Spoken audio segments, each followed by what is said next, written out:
Yo, what's up, everybody, man? This is your guy, one half of the Water Cooler Talk podcast, Nick Frazier, man. We around the water cooler tonight, and we talking about it, man. Has the SEC dominance ended, man? Has it fallen? Ladies and gentlemen, we got a packed house tonight, man. This should be an interesting, really good conversation. We're going to get into it right after this intro. Hit it. Going live.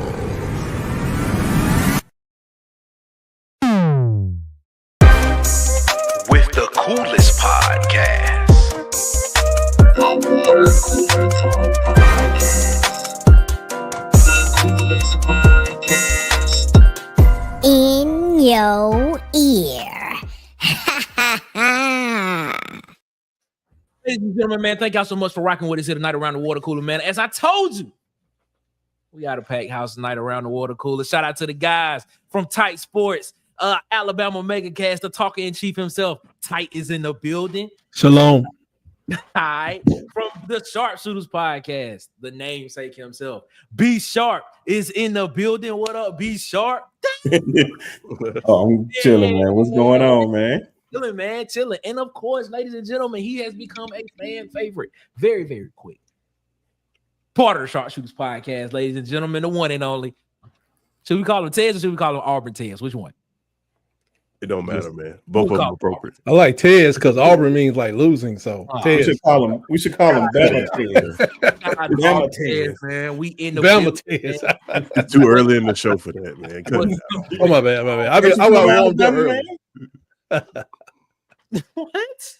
What? All right, we're gonna call him AU Tez. They saying call you AU Tez, man. Everybody, we appreciate y'all so much for rocking with us here around the water cooler tonight, man. Tonight is gonna be a pretty good conversation, man. This has been dominating media waves since yesterday. It's Georgia lost. Yeah, it's Georgia lost. So we're gonna kind of talk about it. But before that, man, we appreciate y'all, man. Follow us on Instagram and TikTok at the Water Cooler Talk. Follow us on Facebook at the Water Cooler Talk Podcast. Follow us on Twitter and X or X, whichever one you want to call it, at Coolest Pod 23. And of course, subscribe, like, and share here at the Water Cooler Talk Podcast, at TIGHTSports, at Sharpshooters Podcast, man. Subscribe, like, share, hit the notification bell so you know when we post more videos and go live. Fellas, let's go ahead and get into it. Georgia lost last night to Notre Dame. They lost by, 13 points, 23-30. Let's see what else happened. Tennessee got blasted by Ohio State. Ooh-wee. Man, it looks like unless Texas is just going to go all the way, there may be another Big Ten team that wins the national championship this year. So I'm just going to put the question out there to y'all, man. Let's have this conversation. No guidelines, no borderlines. Has the SEC's dominance that has been so prevalent since 2003, has the dominance of the SEC, has it fallen? Is it over with? We say 2000 win? 3. Oh, that remind me. Yeah. Okay. What you thinking, Tight? It seems like you got something on your mind, Tight. Tell me what you're feeling. How you feeling, man? Well, I think some things have changed. But there's just so many teams in the SEC that's really been just riding along in the bandwagon. I'm talking about Mississippi, the whole state of Mississippi. Okay. Kentucky, South Carolina, Missouri. I mean, what have they actually done? But got my coach bent over backwards, just working hard. Look at it, just riding on Nick Saban's back for 20 years. Because there was no dominance before Nick Saban. Yeah, Urban Meyer came through there and he put it all over everything. But Nick Saban aside, because this armband is because the dynasty is dead. It's dead. It is dead. That's the armband. Tight. Wait. Hold on. We got to. Let me pin that. Yeah, it's dead. Yeah, pin that. Did Tight just say the dynasty of Alabama is dead? It's dead. It's dead. It's coming from an Alabama fan? Yeah, it's a band. Central Time. Yeah. January 3rd, Friday. Yeah, I mean that's dead. That's dead. Tight says the dynasty is dead, everybody. The dynasty is dead, but the empire lives. Just like America. Okay. America took a couple of bumps upside the head, but we went to some places and we went to Grenada and we got some payback in the 80s. Well, some empires have fallen. The Mayan Empire has fallen. The Ottoman Empire has fallen. Yeah, we ain't like that. We're more like China. We're more like China. What's that? The Ming, the Han, the Song, and we're gonna keep on going to Z, G, and whatever. We're gonna keep coming back. America, you take a couple bumps, but you come back. But I don't know if there would be a De Boer dynasty, but we won't get to that tonight. Okay, all right. Yeah, that's what I can guarantee you. Don't know if it'll be a De Boer dynasty, but things are looking different. And everybody's been saying it on my social media all day long. People outside of the SEC. Ever since they started paying above board, the SEC ain't looking right. What? Then you got Greg Byrne. He up there with the cup. He telling people like, put some change in the cup, folks. I need y'all to join Alabama. Just join it because we need some money. And everybody embarrassed, like, oh, we don't need money. Like, oh, yes, we do. You need money. You got Mark Cuban behind you. You got some home builder, the guy that builds 1,000 homes in Arizona. He's behind Arizona State. They got the owner of the Cleveland Browns behind Tennessee. Yes, we need money. We need more money because you know what? If we don't come out of pocket and we be cheap, if you care, if you really, really care, what you think millionaires doing right now? That's some millionaires probably want doggone the boy gone. Or do something with Slick. Same thing with what's his name? When they got rid of my legend, my hero, my personal goal, Jimbo, 76 million. You think they wanted to fire him? The people's like, you pay him the 76 million, or you forget the 300 million. The same thing with Kiffin. All that money flowing into the middle of Tennessee, middle of Mississippi, that's wasted money. But that's how I started off. Yeah, it's falling off because the money ain't right. So Tight, you blaming this on NIL and money, and the fact that some people got the wrong coaches. But I think because everybody's getting fleeced. Okay, for players at the drop of a hat, and look. If the board will have plenty of time to like turn it around in Alabama because you just can't up jump the boogie and fire your coach. You open up a huge chasm and everything leaves the program, the money, the players, and you really start off from the worst place than 9-4 get you. You'll be looking at 5-9, something in the next year. So I think ever since that's changed, people struggling with it. Coaches are leaving coaching positions and going back to being coordinators and coaches because they don't want to deal with it. Shout out to Chip Kelly. Shout out to Gus Malzahn. So I just start with that. What say you, B Sharp? What are your thoughts? With the SEC dying, I don't believe that at all. Why? Because of one season. That's what one season. Okay, so you don't think last season was a down year? No. Ole Miss lost 2 games and they beat a team that is currently playing. That's currently playing in the college football playoff semifinals, which is Penn State. The only 2 games they lost to was the 2 teams that ended up playing in the SEC championship game, which was Georgia and Alabama. Okay. Georgia could have easily been in there with Alabama. I don't know how it just fell off. And Texas was in there last year. I didn't want to know what is falling off. These schools at other places don't play the schedule that SEC competition is playing. They don't have that. Like Alabama wish they can play an Indiana, and then I can go play a Washington, and then I can go play a Minnesota. I guarantee you put those teams in the SEC. Every team I just named, they will be bottom tier every year. Every single year. I'm just like, what else? Did I say Indiana? Indiana just had a historic year. They literally are known for losing. They literally put up a graph and they are the most losing college football team of all time. Who else in Oregon is just overrated?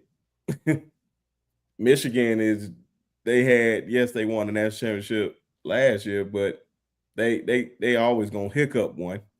They had that year. It's cool. Ohio State is probably the most consistent of all of them. Penn State, with James Franklin, still unknown. I'm about to say they say he can't win the big one. So I'm like, where would you rank Penn State? Penn State is like 3 in the Big Ten. Where would you put Penn State if they played an Alabama schedule? Matter of fact, just drop them in the SEC. I don't think James Franklin going into Jordan Hare and beating Auburn. He did. Yeah, he did already. When? Brian Year Harsin. before last. Yeah, he did. With who? Jarquez was on that team. Brian Harsin. Who was the coach? And Harsin. What was the score? Harsin. We just said Harsin was the coach. Yeah. Brian Harsin. Well, and I think forgot the to score that game. It was the close. better teams, Well, the better teams outside the game of was not close. The game Well, I that was, expect him to beat y'all. Never mind. the game that was close. The game that was close is when they actually went to Penn State. Penn State, and Yeah, they you're lost, right, they you're lost on the last second touchdown. But when they came to Jordan Hare, that was they beat Auburn like 40 something to Yeah, you're right. 17. I kind of think that the SEC and the Big Ten have been on attack. Y'all hear me? Yeah, we can hear you. Go. Yeah. They've been on attack to go to some super conference that I don't think is going to happen. As I've said, I want the playoffs expanded because I don't think it's right for whoever call themselves in the FBS not to send their conference champion to the playoffs. Mm-hmm. So now that we're here, you are going to have teams popping up. Maybe Indiana comes back. Mark Cuban still got money. He's still a graduate. Maybe they don't. But there's definitely going to be 2 more new teams there almost every year that you've never heard of that's going to be giving you competition. And maybe they go on a 2-year run. Somebody's going to – Boise been trying to break through since the Statue of Liberty play against Oklahoma. Boise been trying to break through. So maybe they go a little further next time or next 2 or 3 years. And I kind of like it. And I'm not saying, like I said, I don't think Alabama will get to the point where they never get back. I'm just not sure if DeBoer is going to take them back. I just don't know. We'll figure it out. We done figure all the rest of this stuff out. But I like the fact that I'm looking at Ohio State. I'm like, they ain't number to me, they ain't number like SEC football. Strong defense, run the ball, splash plays. Mm-hmm. Did that. I like how the main player on Penn State team, they run the ball a little bit. They got a pretty strong defense, and they tight end is their main dude. Mm-hmm. You know, it kind of reminds me of Florida sometimes, and kind of reminds me of the time when Alabama had a dominant tight end performance in the postseason that sent that man on to the O.J. Howard went on to the pros for years after really not just being injured in the regular season. But in the postseason, he had a dominating performance. Mm-hmm. So, and I just think, like, I'm looking at my team, not running the ball, not stopping the run. Like, it's a good running game against Alabama was like, oh man, they cracked 100. When I be trying to keep people under 150, like nobody else is doing it. People are stopping people from running the ball, especially if it's South Florida or Western Kentucky or whoever. So I think there's a change in dynamic because you got so many people, and this is why these old coaches are getting out. They're giving these guys their magic. They're giving them all they spit and sweat and blood and all this stuff. And then they just up jump the boogie and leave. Maybe you got it in your head. I know I got this guy for at least 3 years. It's hard to reset that clock after 25 years of doing the same thing. Mm-hmm. So now there's going to be a new generation of coaches that maybe they come up and maybe Ohio State falls off. You know, maybe they fall off when they, you know, if they don't win the championship. I don't know, but they're looking really good right now. I hope they don't win. Notre Dame don't have no choice but to run the ball and play good defense because the quarterback, but they run the ball, play defense. So I just think that a lot of people down here playing, like trying to play Pac-12, Big 12, throw it around, finesse this, finesse that. And if we still strong, if we're a real strong conference, then it actually makes us weaker in the postseason. We beat each other up. Now you don't play 1 game or 2 games. What they got to win? 4 games if you go to a 16 team. Mm-hmm. You got to play 3 more games to win the championship after your conference championship. Mm-hmm. Hey, maybe Alabama need to go to the Sun Belt Conference so we can ease on into the playoffs. I mean, if that's what it's all about. What say you, Tez? Nah, I don't think that the SEC is losing its dominance. What are we basing that on? The result of bowl games. We talked about this last night on the pod. I can't judge a conference for one game because that one game, you just got to be the best team that day. That SEC gauntlet is still real. Too real. It's still real. And when we look at these, if we want to look at the bowl games, you know, you got Tennessee losing to the most expensive roster in the country. Mm-hmm. Right. Mm-hmm. You got Georgia, who the SEC championship cost them a quarterback. Mm-hmm. Right. So it's not really all created equal. And then you got, Kind of making my points. of course, Alabama's down there, right? I want to say bad things about them, but I would venture to believe that they would have played better had they made the playoff. If we make that a playoff game, they definitely play better than that. From an effort standpoint. Now, I don't know if the game plan changes much. I think they still come out and try to do the same thing. But then, like, you start looking at teams, when Vanderbilt went out there and beat Georgia Tech. Arkansas won their bowl game. Top to bottom, the SEC is still, I feel like, the strongest conference. I feel like if you take wherever Vanderbilt's ranked in the SEC, I can look it up right quick. I just want about 7th or 8th. 7th or 8th. Is that Right? You take the 7th or 8th team in any other conference, they likely not beating Vanderbilt this year. It's probably not. Now at the top, you got some teams, the Oregons, the Ohio States. You got some teams up there that can compete, but when you talk about top to bottom, and then you have to play these teams week after week after week, nah, man, the SEC hadn't fallen off. This is kind of how it all started too, right? Remember in '92, they argued whether the SEC was going to beat themselves up, beat themselves out of a national championship. And there's the first one with the SEC championship game. That's where the whole it means more was born, because we have to actually play an extra game. So nah, as a conference, I don't see that. I don't see it. The playoff is making it seem like that. Okay.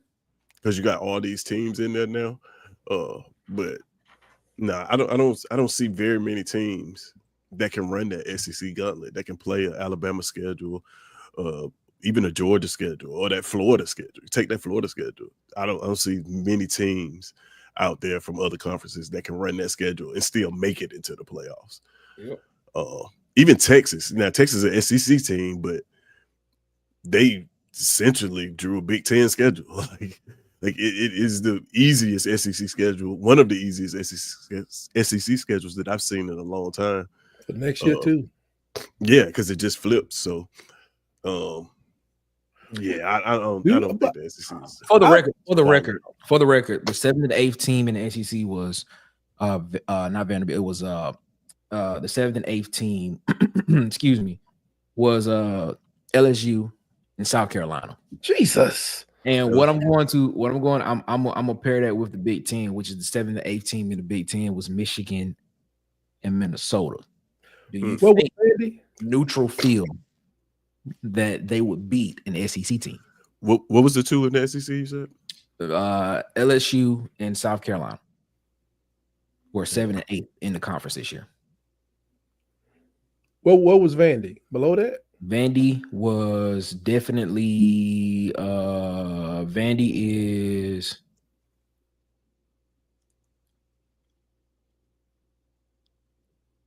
If you saying LSU 13? Yeah.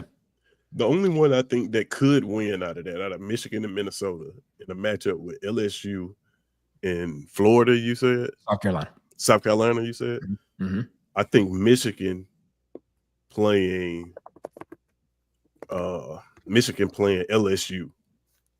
Other than that, I think the SEC would clean up them 2 games. I think South Carolina is too much for either one of those teams. I used in the 80s, I used to think Alabama. I mean that the SEC was fine, and Herschel and Bowl and all these players going to the NFL. But if I'm not mistaken, from 80 to 92, there was no national championship. So who was the national champions? It's Oklahoma, Nebraska. I think Miami started sliding in around that time. Right. And like, who were they playing? Nobody. They was playing. I think the way they was doing it by the final ranking. Right. Yeah. But in the final analysis, when you look at in the 80s, they say who's the best conference, who's the better team.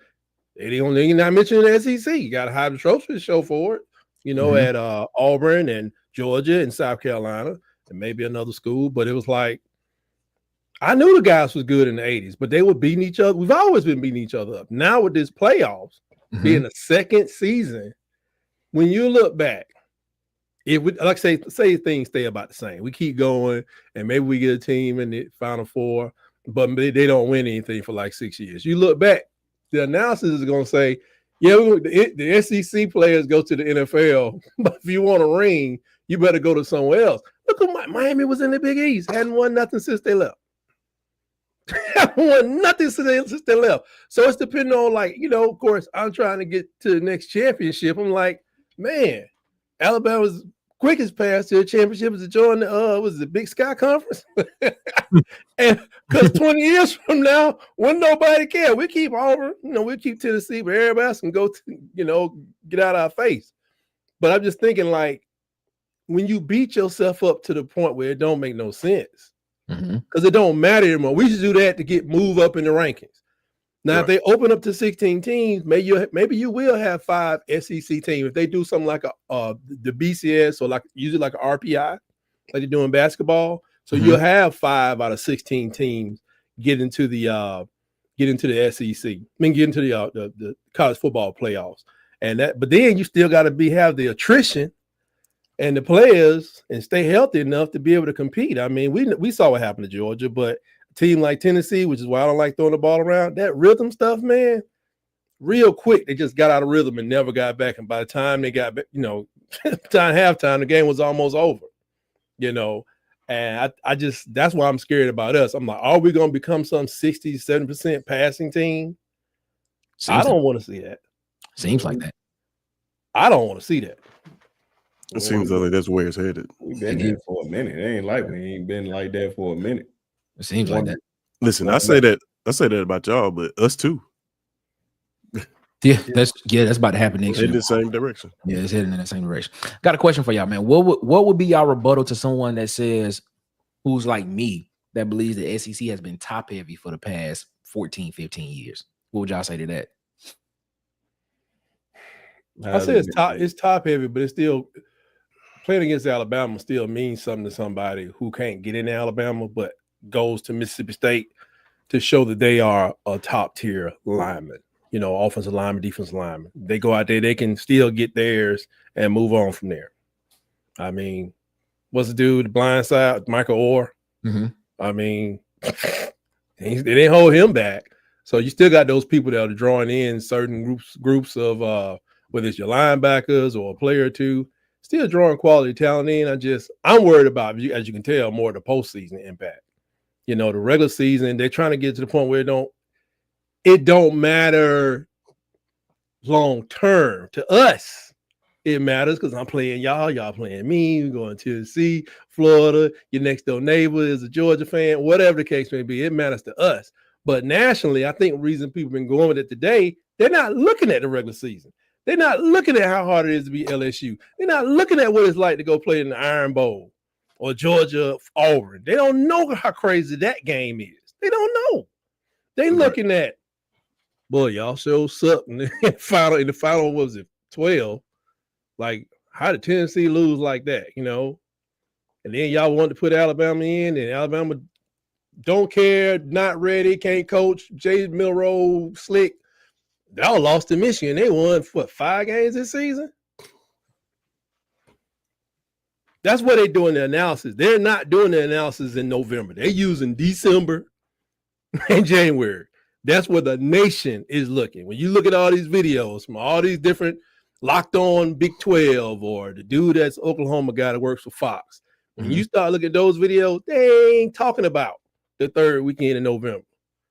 You know, they beat Alabama. They was doing that at first, but now they like clear the slate. Oh man, the SEC suck. You know, but I'm just saying it sucks right now. I'm not saying they can't turn around. Of course, you know, I hope the boy goes 12-0 next year. Maybe 15-0. Of course, I hope for that. But I'm saying another performance like this seems like everybody's stinking the place up, except for Texas. Mhm. And Beck probably should have won the game, but he did lose to Alabama after getting behind. It So was what 50-50. what are we talking about as far as when we say is the SEC down? Are we saying do it under another conference? No. Because there's only one conference that Falling back to earth. that you could possibly put ahead of the SEC. The rest of them is not even close. I think just coming back to some type of, it looks like we're on the same level as some other conference. I mean, that's what I think. There has been like, or it's closer. Like here, and I think it was way out here. SEC is way up here, you know? And now it's like right here. Let me address that. That. All right. So since 2003, you're gonna say that's 21 years, 22 years now. Right. It's 22 years since 2003. An SEC team has won 14 national champions. Good God. All right. 5 teams in that time period have won the championship. 14 times the SEC has won the championship, but only 5 of those teams have won. Alabama has won 6. Florida has won 2. Georgia won 2. LSU won 3, and Auburn's won 1. How many you say Alabama won? We don't care. This is the thing. Looking from the outside in, all right. I'm the moderator of this. I'm looking from the outside in as if I'm not in the SEC. Somebody comes in and they say, "Oh man, you have the same teams in the SEC championship every year. You know, you have the same teams that are competing for the SEC championship every year. You send in the same teams to the college football playoff every year. Why should I believe that your conference is better than my conference when all I'm seeing is Alabama, Georgia, LSU, Auburn, and Florida win?" And then you got to include the appearances also. Auburn went to another championship game. True, they did. They went. Alabama showed up for a couple more, I think, somewhere in there, and I think that really matters as well. But let me stop right there. Why would another conference be like, well, why should I worry about a Mississippi State? Why should I worry about an Ole Miss? Why should I worry about Missouri? Even though Missouri went to 2, even though when Missouri first got to the conference, they went to the championship game back-to-back years. Back-to-back, sure. Why should I worry about Texas A&M? Why should I worry about Kentucky? Why are you telling me that the SEC is so much better than my conference when the only names I'm seeing are Alabama, LSU, Florida, Georgia, and Auburn? Well, I think if you put up a composite ranking of the final top 10s, you're going to see more SEC teams. I'm pretty sure of that. For 21 years, if you pulled out the final top 20s for the last 21 years, I'm thinking you're going to find those 5 teams, and you're probably going to get another 3 for 8 of the top 20 are going to be from the SEC as well. That's to me, that's the number one thing. With the end of the season, everybody's looking at the last 20, the top 20 teams, and almost half come out of one conference. I think that's a big selling point to it, But I think a lot of people are like, what have you done for me lately? They turn around and they look at the playoff. Now, because the playoff is expanding too. I mean, it just lasts a long time. When was the SEC championship? December, first weekend in December? Yeah. So now, right. So now we're going to be going almost all the way through, the regular season is 4 months, and 2 months of championship is going to start to look awkward unless people get back in there, unless we get 4 to 5 representatives, and really 2 to 3 teams, I think, make that Final Four every year. If this was a Final Four this year, it would be 2 SEC teams in it. What two SEC teams? Which one? Texas and Georgia. If there was that's just 14 playoffs. If it was just a 14 playoff this year, it would have been Texas and Georgia in there. No, it wouldn't have been. How? So what was the final ranking? What was the ranking? What was Who the had ranking? the bye week? Yeah, what was the ranking? Not the Oh, seed. the ranking, not the bye week. Yeah. Okay. We They not wasn't talking putting about no Arizona State in there. who was seeded where though? That's what I want to know. I'm gonna look that up. But go ahead, my bad. I'm about to pull up in a second. Because the seeding doesn't even matter because Yeah, but that's what I'm saying. Who was where were they ranked? What were the rankings? Not the seed. I don't know what a couple weeks ago. I gotta look it up. December 8th, it was AP had Oregon, Georgia, Notre Dame, Texas. So it was Georgia and Texas. Say that one more time. Wait, so Georgia, and Texas, Oregon, Georgia, Notre Dame, and Texas. Georgia and Texas was 3 and 4. Yeah. Okay. Texas, Georgia won the AP ranking, or was that the college football playoff committee ranking? That's the AP ranking. The playoff ranking is Oregon, Georgia, Texas, Penn State. You can't go by that. Oregon, Georgia, Texas, Penn State. So if you're going by the rankings, it would have been no. If you was going by the playoff rankings, which matter, it would have been Texas and Penn State at 3 and 4. Right. Georgia can't go by that because it's an automatic bid. No, we're not talking about it. We're not talking about the seedings. We're talking about how the committee ranked them. Because Georgia and Texas was 2 and 3. Clemson was ranked 16th, but they were in the 12th spot. Yeah, that was crazy. Right, that's because they won their conference. They won their conference. Right. So it would have been it would have been Texas and Penn State at 3 and 4. I don't think Penn State would have made it. I don't want because the only reason that some of these teams are making it, well, Penn State wasn't ranked high enough. I don't think they were the third team in their conference, right? Yeah, it would have been the top 4 that you named. I'm about to tell you this. Tell me how Penn State you telling me they're gonna put Penn State, a 2-loss Penn State, over a 2-loss Georgia team. The college football playoff committee's final SEC champion against a Big Ten loser. Not the seeding. Oh yeah, not the seeding. This is the college football playoff rankings. If what you just said, it was Texas at 3 and Penn State at 4, that would have been the 14 playoff. So this is the seeding. This is the seeding. Exactly. The seedings were Oregon 1, Georgia 2, Texas 3, Penn State 4, Notre Dame 5.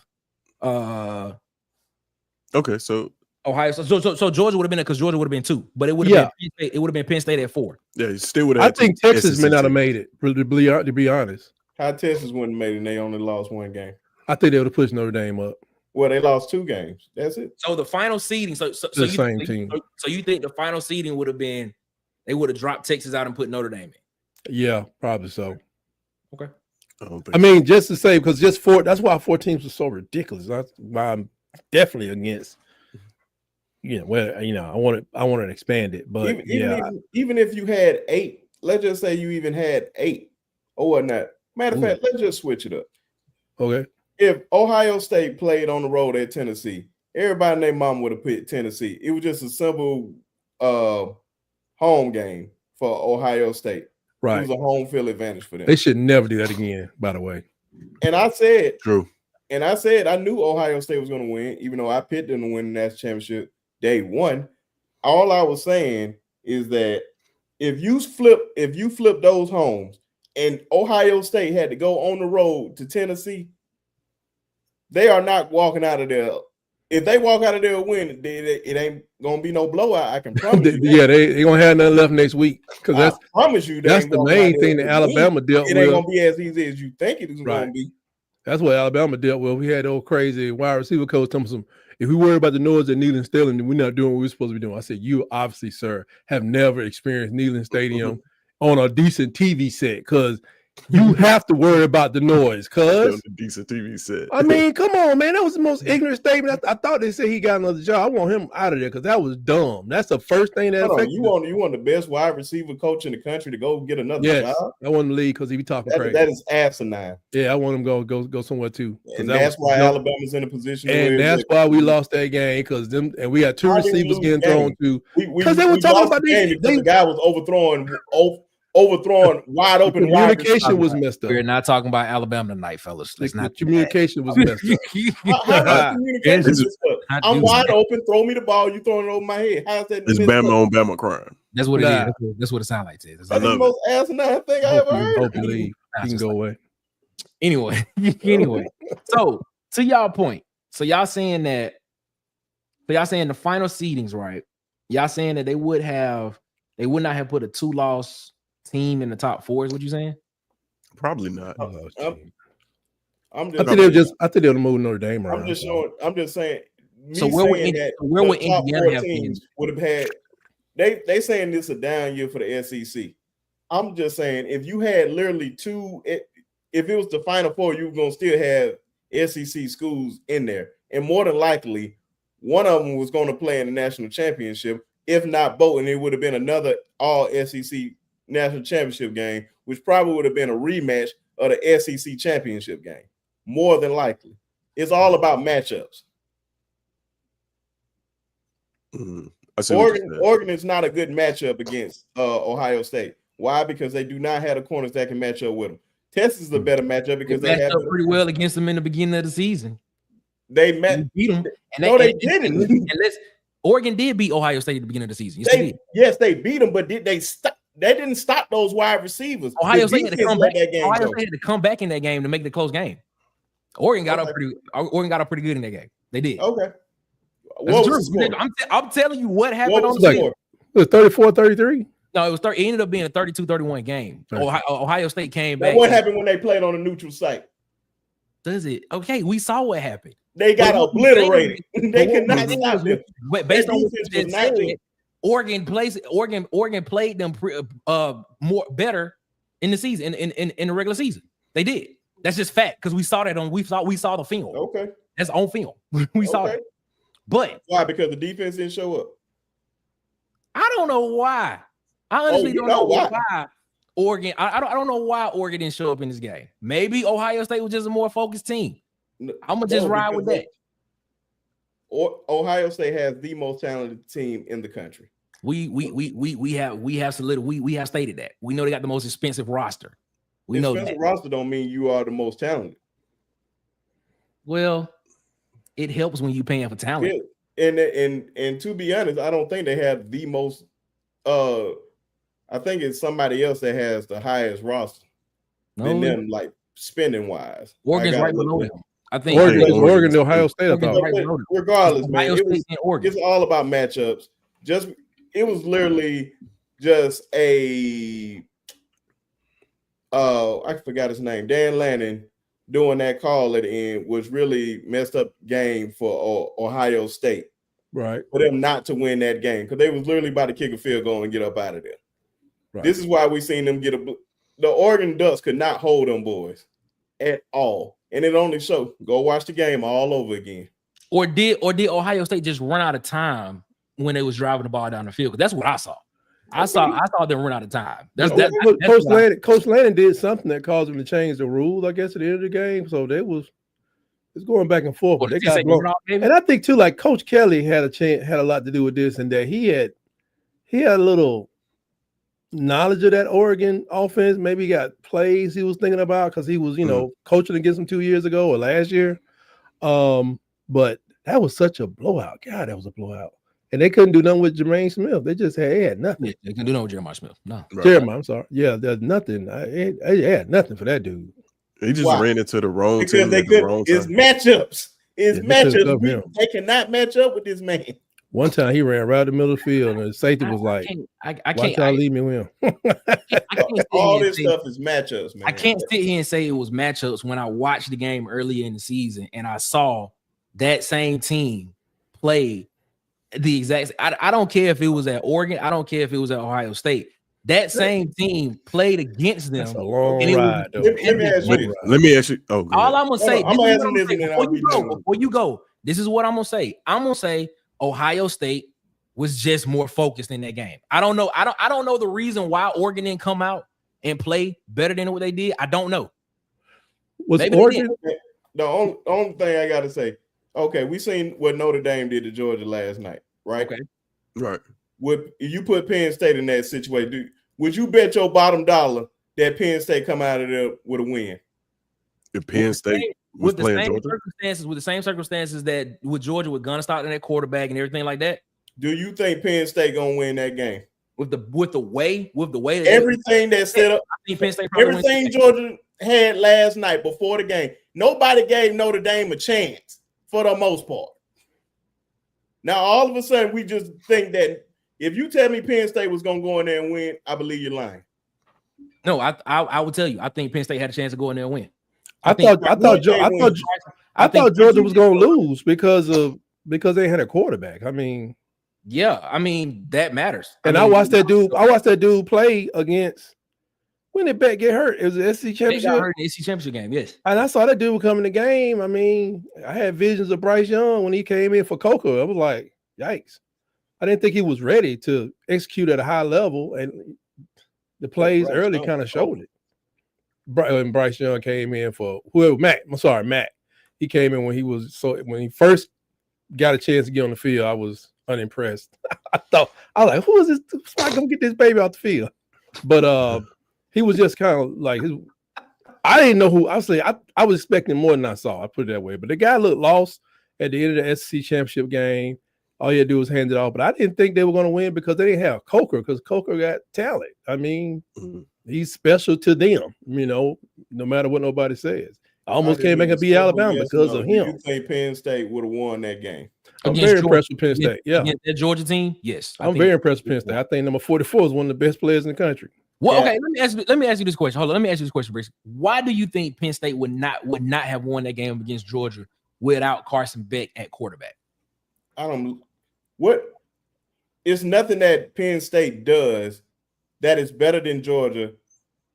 Literally nothing. Okay, well, let me ask you this question then. Do you think Penn State will beat Notre Dame, or do you think Notre Dame will beat Penn State? Which way do you go there? If they play, who will win? I believe Notre Dame is going to beat them. Okay. Yeah, I got Penn State in that one. I don't like Drew Aller as much, but I'm telling you, is that his name? Aller? Yeah, Drew Aller, yeah. Aller. But I was like, man, that dude, that number, I don't know his name. I need to learn his name. You remind me of Todd Christensen, but he's like Brock Bowers was, like, just throw it to the tight end. If you need one, need third down. Boring. Yeah, man. I mean, golly. He's like Brock Bowers. I mean, and none of those Georgia players can cover him. But he won the Mackey Award, the best tight end. And okay, them guys win Heisman's. And James Franklin, he just added that offensive coordinator, so the offense got a little better. I mean, like I said, the quarterback aside, I think he can do some improvements at his quarterback position going forward. But when they added that offensive coordinator, when I watched Penn State a couple of times, I was like, I'm kind of cheering for Franklin. But I was watching them, I was like, they scheming their way through stuff, and the talent is kind of showing where, they're using that guy's talent. He's getting open, he's making plays, and Drew is not forced to hold, they're not keeping him throwing, and then start running the ball, and he's not forced to throw as much as he did last year because he was throwing too much last year. Man, if you believe Notre Dame, if you just take away that simple kickoff, just the kickoff, the game is just 6 points. Georgia is down 6 points to Notre Dame. The only reason they lost is because they did not convert in the red zone. And you expect me to believe that Drew Adler is going to go out there and pass all over with this tight end just throwing it to one person. Like, Kirby Smart is not one of the best defensive minds in the game. Oh, we just going to key in on this one player. You're not going to run the ball on us.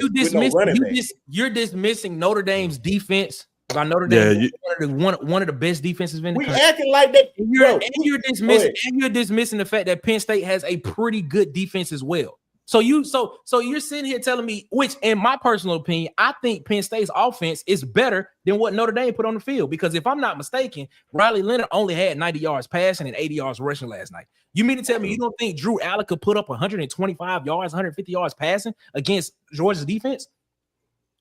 Hell no. Stop it. Cap. Are we being for real? The same Drew Allen that played against Michigan last year and couldn't even get that's what I'm saying. Last year they got a new offensive coordinator. Drew Allen to just go out there and just be last year. They got a new offensive coordinator. I agree with you from last year. I agree. But that new offensive coordinator. Name a game I need to go look at from Drew Allen, and I can say he's that guy. They Boise took State. I think they've taken the No, ball Boise away from State. I Drew said Allen. this year. Boise State. That's the That's game what you I'm gonna point at. What game you gonna point at? Tell me what game I need to go look at clearly so I can say Drew Allen is that guy. Now all of a sudden I'm saying Drew Allen that guy. I'm saying Drew Allen is good enough to beat Notre Dame. I don't know if you really got to be the No, man of the man. No, the question was, and it was just beat plain Georgia. and simple. Do Drew Allen, if Georgia had to play Penn State, do you trust Drew Allen to come out of there with the win? Yes, with no Carson back. Yeah, I'll take that. I'm gonna tell you. I say this like the Notre Dame game. I didn't expect Notre Dame to win that game. All right. Had they played Penn State, I probably would have picked Penn State because I like Penn State's pass rush. And looking at the Notre Dame game, those pass rushers were able to just do what they wanted to do with those tackles. And Georgia held a problem with the complimentary football side of things because Penn State can run the football. Yeah, like they can run the football. Gonna run the football against Georgia. I guess what I'm saying is Notre Dame beat these boys.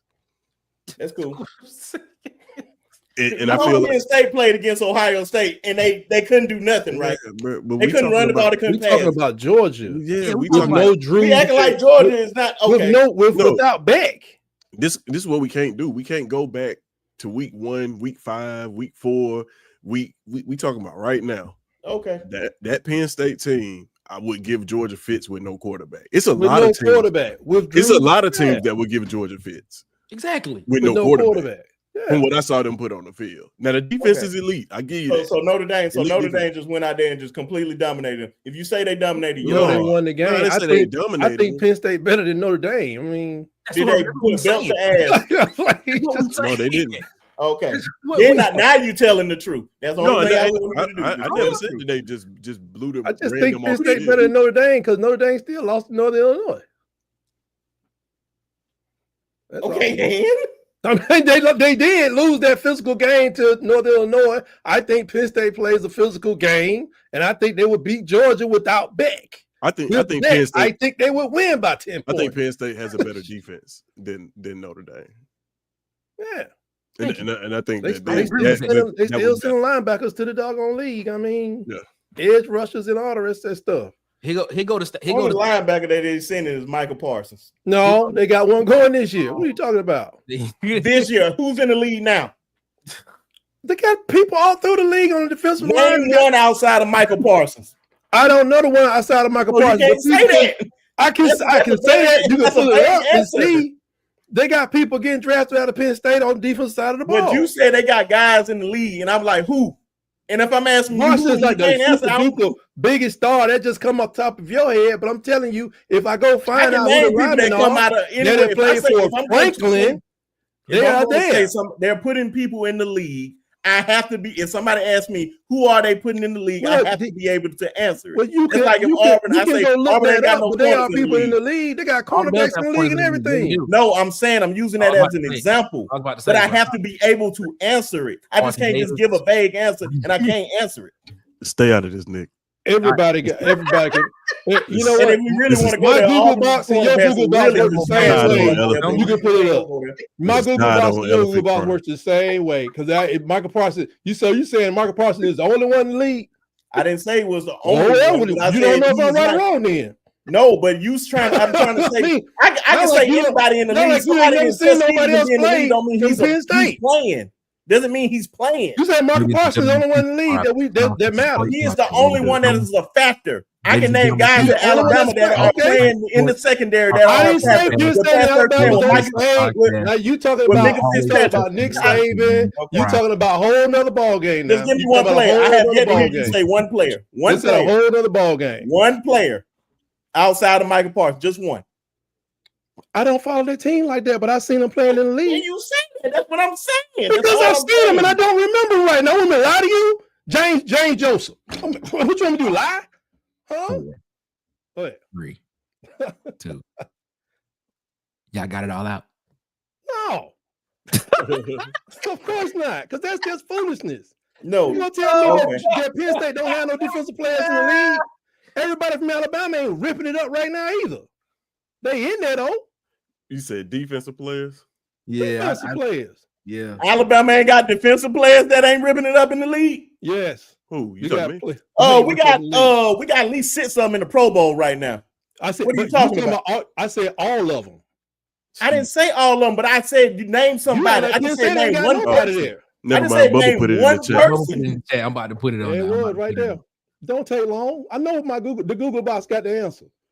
I mean, come on, man. Daquan Jones. I forgot about him. Man, please. Penn State, man, please. Hey, shout out to everybody. I ain't gotta look for it, man. I know they're there. Watching. We appreciate y'all so much for rocking with us here, man. But Conversation tonight is about the SEC. Good job using Google, dominant. That's the conversation. That's what Google is for. Google is your best friend. I watch enough Monday Night Football to hear somebody say blah, blah, blah, Penn State. That's what I hear. Arguing with each other. Tide versus elephant. Crime. But Bubba went ahead and found it for us. He said, I don't know how to pronounce that last name. Isaac. You don't know him. Wayo. You're right. I don't. I'm not saying his saying I do. I'm just saying I don't know how to pronounce the last name. Do you know how to pronounce it? No, because I don't know him. That's my point. That's literally my point. I'm just saying you can't name Penn State linebackers. That's not the point. The point was the question was asked: Does Penn State have any players in the league? And he just named them. He just found them and named them. Yeah, you know what it's called? Google.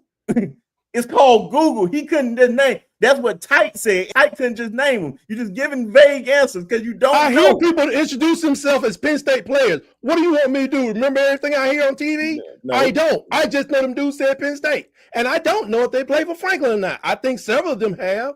Some of them could have been there for 15 years. So I'm just saying, I know what I hear. All right, fellas, let's get off that. That wasn't even part of the conversation. It went that way. Maybe it'll go back that way again. It was great. It was great to watch, man. It was great to watch. Great content. But this question right here came up, man. Shout out to James Monroe. He said SEC is still dang good, just a bad year. But the second part of the question I want to get y'all thoughts on. He said, but NIL is closing the gap. Big Ten has money. How y'all feel about that? Yeah, but different people are gonna have money though, you know. Yeah, I was about to say they closing. What you mean by closing the gap? Because a lot of these schools are only able to. You don't see class. Okay, I want you to think about it. I want you to think about recruiting classes, right? Since NIL, pre-NIL, it's the same people at the top of the list. Of course, you know what I mean. It's not like all of a sudden we got some new people coming up in, and they just in there because they buying players. It really is not working like that. For real. And then you have Florida, Georgia, Alabama, Mississippi, Texas. There's no greater recruiting base stretch of states in the country. You can say California, but California is like by itself. But like as far as an area, the SEC, as far as talent, has the best recruiting place. It's a warm weather place. We play football we can play football all year long. Very true. So yeah, I don't know, man. I don't think that NIL is having as much effect as people are thinking it is. You're getting a player here or there, but nobody's just dominating the recruiting class because of NIL. This is where I would this is why I would differ with you just a little bit on that. Is NIL or portal? NIL. Portal, I think we all know the portal has some play in this as well. This is where I would differ with you just a little bit. Before over the table payments, I put it like that. I would sit here and I would say, if Alabama or Georgia wanted to go out and get 4 or 5 stars on their team, more than likely, all 4 of those 5 stars were going to commit to that school at some point in time. With NIL, and we talked about this ad nauseum last year when NIL started becoming very, very prominent. We basically said that what NIL is going to do now, it is going to break up that base. So now instead of 4 or 5 stars or 4 stars going to Alabama, 2 of them going to go to Alabama, one's going to go to Georgia, one's going to go to LSU, one's going to go to Texas. So now the talent base of where these recruiting services have basically ranked these guys as 4 and 5 stars are not going to be concentrated in one area. Now it's going to be spread out. So now basically with NIL, the money that's being spent on these guys now. Does that take the talent pool away from one area concentrated, and now it puts it around the whole conference? Now you're not just talking about 5 guys. Now you're talking about 300 guys that's possibly can go somewhere. So if you break that down, and let's just give it a percentage. Let's just say 10% of that goes to one school, or 18% goes to another school, instead of 40% of that going to one school. Now it's being broken up in between a lot of schools. Do you not think that has something to do with the level playing field of those guys? Because now, like he said, the Big Ten has money. Ohio State went and spent money. Oregon spending money. Oregon took Naeem Offord, who was coming to Auburn, and he ended up going to Oregon. I mean, you have guys like Deuce Knight, who was committed to Notre Dame, but he ended up staying in the South. So do you not think that NIL does have play in that some kind of way, like has some type of role in it? Yeah, it's got some play, but I don't think it's as much as we think it is. Like, these kids, man, I said this before and I'll say it again. There's nothing that recruits like trophy cases. Absolutely nothing. NIL deal, money, whatever you can offer a kid, it doesn't matter. Like, I'm gonna take that back. I don't want to say it doesn't matter. It matters, but nothing recruits like trophy cases. If you can sell that, I can get you to the NFL. I can win a championship and get you to the NFL. Then you're going to be able to go into kids' home and sell that, and that'll have more weight. The schools that have done that are still the schools that are at the top of the heap now. The Ohio State, yeah, they got the most expensive roster, but they're perennial top 5 recruiting classes. Okay. Oregon, again, they're at the top now. They are perennial top 5 recruiting class. The example that you would use here probably is Auburn. If you I was just about to say that. Yeah, Auburn will probably be an outlier. Yeah. Yeah, it would be Auburn. This is a school who doesn't have a perennial top 10 recruiting class, who is now up there 2 years in a row. And so maybe NIL has something to do with that, but I think that has a little bit more to do with Hugh Freeze as a recruiter and his recruiting strategy. But yeah, I don't think so, man. I don't think the money aspect of it, like I said, you can get a player here or there. You can get a Naeem Offord. But like, look at the majority of the kids that from Alabama, they stayed in the state. And I guarantee you it's like that across the board. You go to Florida, I guarantee you majority of the talent in Florida stayed in the state. Maybe a couple of them left, but majority of that talent is going to be there. And I just don't think that it's that big of a deal. Not that big of a deal. I think it'll change. It gives those smaller schools sometimes something like a Vandy, right? Mm-hmm. You take a Vandy, and here's a school who didn't add much. They added a Jerry Kill, who I believe is the offensive coordinator. They just don't want to name him that for whatever reason. I think he took it. You think so? Did he? Because it's the same system. He came in as a consultant. Yeah, he came as a consultant. Then next thing you know, he was running around telling everybody what to do. Like, and the only thing they added was Diego Pavia. Well, and they got linemen. They got like, I think 3 of those linemen were graduate students. Yeah, from that. 2 came from Mexico and somebody came from somewhere else, something like that. Mm-hmm. Right. So, go ahead. And a lot of that, those linemen is play style too. Like, you say like, hey, this is what we plan on doing. We want to run the ball. We want to run option. You can ask any lineman, like, there's nothing they like to do more than run block. And you telling me we're going to do that all game? Right. Yeah. So like, yeah, I don't think it's like the NIL thing of it. It's probably more towards the transfer portal. It probably has more of an effect on the transfer portal than it does actual high school recruiting. Not to say that it doesn't have an effect on high school recruiting, but I see it more prevalent in the portal. Man, it's only going to show up more. Like, it's a factor now, and it's going to be at a certain point, you're going to see certain guys realize, like, the money ain't what you think it is in college compared to that NFL. And then you're going to look at the guys that's in the NFL, like, who keep putting the same guys in the NFL every year. You're just not going to just go anywhere. Like, Alabama has a strong case to just show anybody. All we got to do, especially if it's like in the secondary, all we got to do is just literally just point to the secondary right now in the Pro Bowl. We can easily get guys. That's why we got big guys this year with Ivan Taylor and Dejon Lee and Chuck McDonald. Them guys see them same guys in the league balling out. Oh, I come here, I can go there. It's always going to be the same guy, just like Ohio State at wide receiver. Bama at running back. LSU at wide receiver. Like, that stuff helps your team. Even with DB at LSU, it helps. That stuff is going to come down to development. They're going to want the money, of course. Everybody wants something out of it. You want money for your services.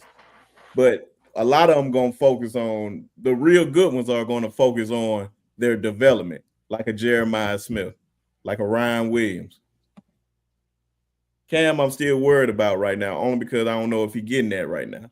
But I know Cam has the ability to go to the NFL easily first round. Cam Coben, for people that don't know who I'm talking about. Why you using those guys? Time out. Straight. Time out. Yeah. Yeah. Calm down. No, I'm not throwing a shot at y'all. I just don't know. It felt like a shot. It was. That was definitely a shot. That was definitely not a shot. I'll tell you if it was a shot. I don't know. Stop that. Let's not do do that. That's like Michael Hudson. Michael Hudson went to Texas Tech. Now he's playing at Texas A&M. I know he's going to get coached well because he just went to our old wide receiver coach, Homer Whitney. He put a bunch of wide receivers in the NFL. That's how I know he's going to get coached right. I don't know who you guys' wide receiver coach is. Marcus Davis. Who did he put in the NFL? Marcus Davis played in it. He played college football at Who Auburn. did he put in the NFL? He just started coaching. What are you talking about? He ain't been coaching long. Yeah. He just started. That's why like two. And once again, I said he has the talent to get there, but I don't know if he has the coaching. I can point at Brian Hartline. He put so many guys like Garrett Wilson, Marvin Harrison Jr., Chris Olave. If I want to go down to Russell Shepard. That's what I'm saying. Like, are you getting that development to go to the next level? But those guys have longevity. We looking at a guy that just got there. I didn't know that. That's why I just said I did not know. We'll see what happens. So there's a larger little debate here. This makes me think about, and this is probably off the subject. This makes me think about when Colorado hired Warren Sapp. Exactly. And I said that I don't know if he can coach, and everybody jumped down my throat, called me racist. I don't like black people, and all kinds of stuff. Who said that? Who said that? You'd be surprised. I want to know who said that. You'd be What do you surprised. mean by that when he said picture Derrick Henry not waiting his turn? Like, what you mean by that? You mean transferring? No. I'm trying to see. Like, are you trying to say he would still be the same? Because I don't believe he would still been the same. He played as a freshman though. That's a deal. He didn't play. Yeah. So you don't think? So He you don't play as a think? freshman? You don't He think? only played like a couple of snaps. He didn't play. So you don't Play, think? play. You don't think Derrick Henry at another school could have done what he did at Alabama? No, he said that out his own mouth. Yeah. He had to wait. Did you He expect said him it out to his say? own mouth. You can look it up. Okay. Anybody can look it up and fact check me. I've heard him say that, but I just personally do. I wanted believe- to transfer. What do you wanted want to him to transfer, and then Nick Saban said, "No, wait your turn. Trust the process. You're gonna be good." It was That the works best a lot. thing for me because it made me a better player. It's easy for him to say that when the guy that's telling him that at the time had 4 national championships. But he wanted to leave the guy with 4 national championships. Exactly. Well, he wanted to play. Because he wanted playing time. He wanted to play, but the guy had to tell him no. And Nick Saban is saying this about a bunch of guys. A bunch of guys just gonna keep going on and messing up. They're gonna stunt their growth because they're not waiting their turn. You're not ready. You just jumping out here. So here's the thing. Derrick Henry is one of them people that I believe could have played for Alabama State and still been a great running back in the NFL. Like I just feel like he was born to do that. Like it's certain guys. Yeah, I just mean, like I can see that. Yeah, because Isaiah it's not much Crowell- development there. The dude was a man amongst boys in high school, a man amongst boys in college when he But did he get on the but he field. maximized his moment with that Heisman Trophy, man. And that's True. just True. hard to come by. Bro, unless you it's got a lot of things. 100%. saying that now, Maybe but he doesn't get if they drafted knew as what high. Derrick Henry was going to be, they would have never drafted him in the second round. Huh? Wait, whoa. Well, hold on. that's because running backs at the time weren't, No, the position was it being was guys devalued. still going. It was Todd Gurley. That was you telling me Todd Gurley was a better running back than Derrick Henry in college? I ain't no believe that. Nah. Exactly. And Todd Gurley went top 10. Well, Todd Gurley was an animal till he got hurt He was. Was he better than Derrick Henry? Yes or no? in college. Yes. Probably not. It ain't no problem. He wasn't. Yeah, but I mean, he wasn't. that's I would help you misevaluation. with That has nothing to do with no. whether he's But gonna I'm be good or saying not. if we knew Derrick Henry was going to be what Derrick Henry was in the NFL, Derrick Henry would not fall to the second round. You saying that now because hindsight is 2020. There's a lot of guys that stunted their growth because they went somewhere else. And it's possible though that sitting down with we listen to Derrick Henry now on all these podcasts. I don't know what he sounded like when he was 20, 19 years old. Maybe people didn't think he was mature enough to be a first round. I don't know, but that did happen. It just just reminded me, like, yeah, that did happen. That was crazy. Well, He acting like physical skills is just the only thing. It's a Nah, mental game, I remember that draft. His concern was over usage. People were saying, how much tread does he have on the tires? Because y'all ran the dog, you know what, out of him. But we always ran 2 backs though. That's why they never get sometimes 3 backs. Yeah, he was getting like 38 carries a game and stuff like that. Right. So like the NFL team is looking like the life of a running back is short, right?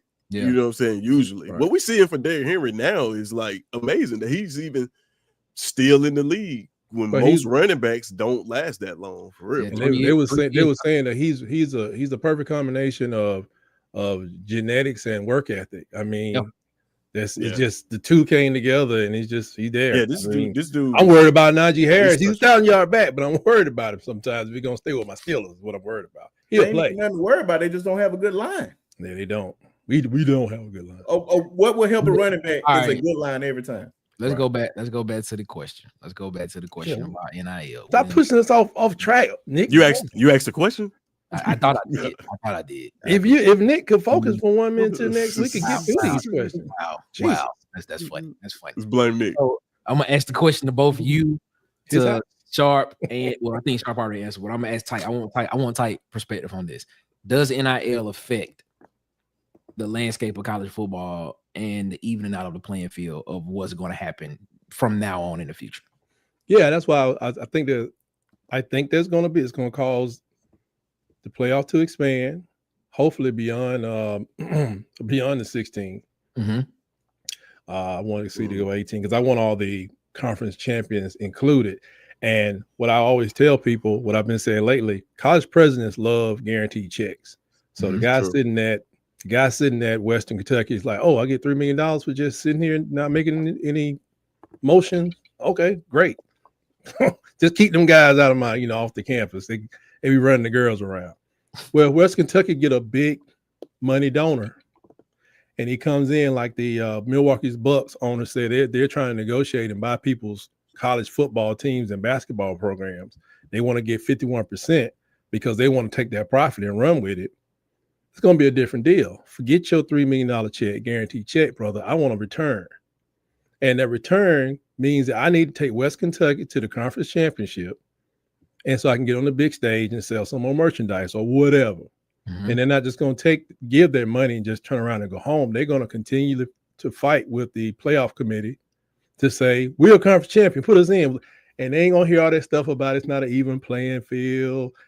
Alabama's playing beast and y'all playing kittens. They don't care about that. They're going to be like, my money is green. Don't NCAA, y'all know y'all don't want to go back to court with nobody. You really can't legally explain why you're allowed to discredit somebody's conference championships. I can all day. No, Sharp can, we can, but on a legal basis, because people pay dues to be a member of the NCAA based on some status. I don't know how they do that, but they're all 133, 134. They're supposed to be all together. So the NIL, like I said, that's why I keep looking into SMU's major donor being who they call a financial magnate. He's turned around more big banks. All the big banks that we can ever think of, he's behind SMU. When SMU was trying to spend money under the table, maybe he wasn't with them. Maybe he was out there drinking with everybody. But now that this dude got money, he's dumping money. And I'm telling y'all, say what you want to say, SMU's not going anywhere. I expect to see them in top 3 of that lame conference for the next, for going forward. You're going to see SMU, whether it's some, then, he got classmates. Last time I checked, I think Tuskegee probably has at least one guy's passed away. Let's just say 3 billionaires. Tuskegee University. If Tuskegee University has 3, how many does Tulane have? How many does Vanderbilt have with all the doctors and do? This money is going to start to come in, not by the billions, but 500,000 a year for those that can spare it, and it builds up. So I think it's going to change some things, and that's why Greg Byrne went out there with 10 cup, telling everybody to sign up, because they need more money in that program. He's just the first one on a big program to what? Say it out loud. To mess around and be too late, and then Alabama is like not even making it to Atlanta 4 or 5 years in a row, and people going to go ballistic if we're not careful. Because what went along with those trophies in that trophy case used to be a coach down there to tell you how to get one of those. Which brings up my next point. Going back to the fact of the matter of saying that the SEC's dominance has failed. Since Nick Saban has left the University of Alabama, I've actually become a fan since he's left. Wow. Of Nick Saban. Yeah, wow. me too. That's called hypocrisy, by the way. Let me clarify. I think Nick Saban is actually a pretty decent guy. I think he's pretty funny, actually. Oh my God. Wow. But this is the thing. Have you no shame? I mean, look, I'm not gonna sit and say, man, look, at War Eagle AU all day, bro. But I think Nick Saban's a pretty cool little dude. I think he'll be cool to sit down and have a drink with. I put it like that. He's small. He is. Okay, don't call him no little dude, man. That big dog, what? Go. What up? To go. Anyway, a little more respectfully. I don't like that. How important is coaching? Just go and sit your bill on Bear Bryant grave. We talking about little man, like little dude, man. Little dude. How important? How important is coaching going to be in this dominance of the SEC moving forward now that Nick Saban isn't there? Like, because I'm going to explain. So I'm going to try to explain as much as best as I possibly can. So I think Nick Saban, when he was in the conference, raised the floor of coaching a lot. So when a coach was getting ready to coach against him, they tried to do their best. So they tried to get their team up. They tried to get their team ready. They tried to be as best as they possibly can. They try to have their scheme as clean as possible and things and stuff like that.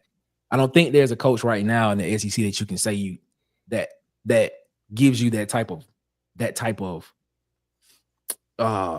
keen focus when you get ready to play them that week. Is coaching the lack of the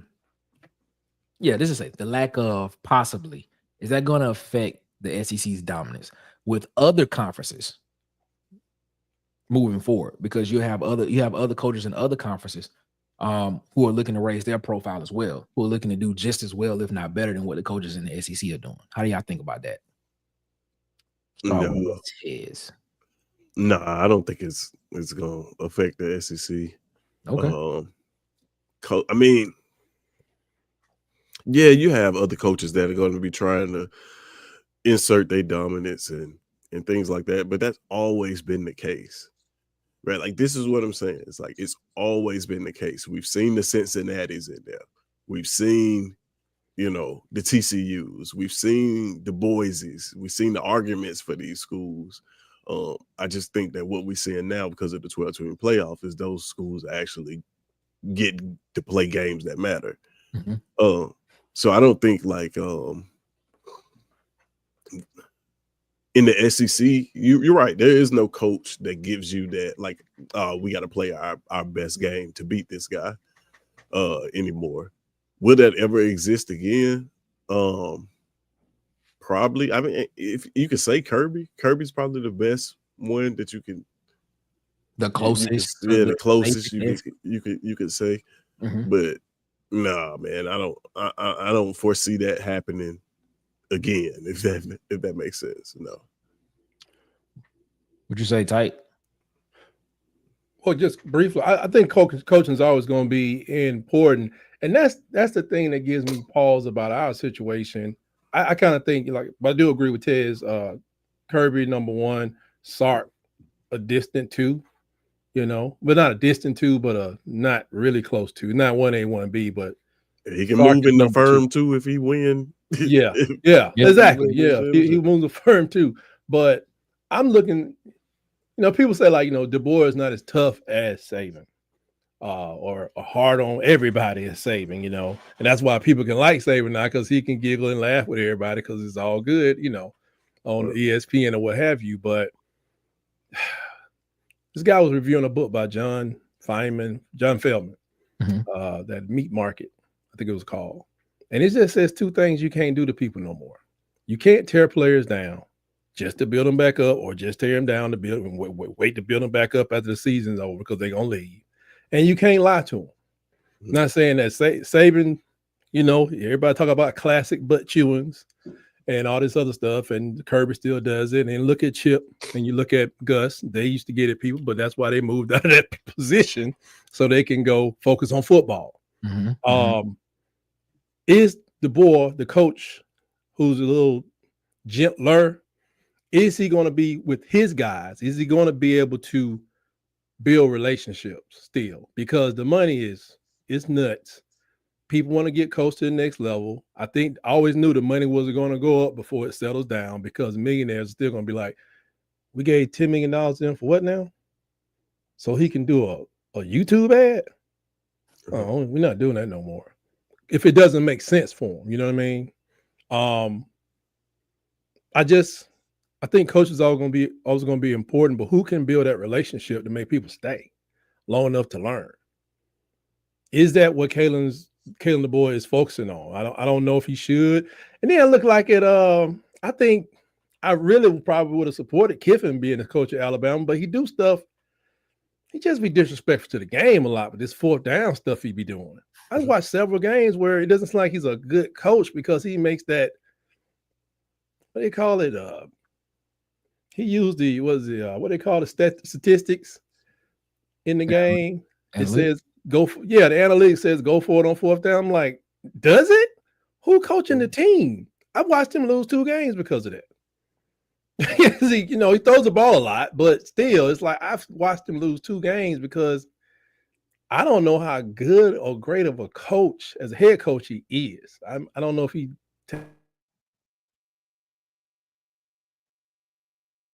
Did Tight really just freeze up? That's why I looked at the screen. I think he's stuck. The Tight stuck. Tight is stuck. You gonna have to fix that. Tighten up.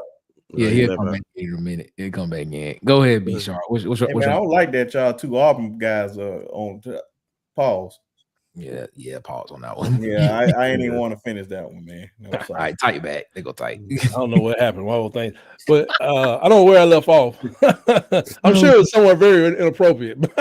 You good? But no, I just think that it's always going to be if it's going to be important to be a good coach, you got to know the X's and O's. You got to be able to build relationships with the Jimmys and the Joes, but can you keep them on campus for 3 years? Mm-hmm. Right. Not even 4 or 5, but can you keep? And then I'm looking at, y'all asked me that question, Nick, a while back. Why is Alabama not doing more in the portal? Mm-hmm. I'm like, is he shooting for the mercenaries? Is he going to be shooting when the playoff? I just said maybe he's waiting for some people to leave out the playoffs, or maybe he's using them scholarships for a real young team, so he can build his own group of people up that he's comfortable with, because a lot of people on that team still came to Alabama because Saban was their number 1 pick. Mm-hmm. Right. But DeBoer is not their 2nd, 3rd, 4th, or 5th selection. So they, still can leave. And then, like I said, I heard plenty of Alabama players say, man, we were some savages. And maybe the boy don't coach savages. You got to take a special personality to deal with certain personalities. And I don't think he has that. He don't have that personality to control some of the people that they had there before. Gotcha. Man, when I think of Kalen DeBoer, there's one thing that sticks out, and it's a conversation that Smoke Monday had on live about Brian Harsin. Yeah. And he said that he would be a good coach, but he just don't know how to talk to me. Like if he learned how to talk to people. And not that he was disrespectful, but he's just from a different place. He's not of this culture. It's tough for him to relate to kids. I'm not saying that's going on with Kalen DeBoer, but I know that was a real thing with Brian Harsin coming from the West Coast like that. I think people want to win, but I think he just, go ahead. Definitely no comment. What do you mean? Hold on, tight. Hold up. What's your comment? No comment. Go ahead. No. Go ahead. Comment. Go ahead. I think he was saying, like, comparing DeBoer to Brian Harsin is little. It's kind of like a shot. But right, I always compare to Brian Harsin. It was just like you talking about relating to people. People love this guy. Yeah, they do like. And the thing that I just don't like what we keep doing. Everybody keeps saying, "Oh, he's not Nick Saban. He's not Nick Saban." Nobody. Who in the hell in college football is Nick Saban? Nobody. Literally nobody. No Kirby Smart. No. What's my guy name over there in Dabo? None of them. Nobody.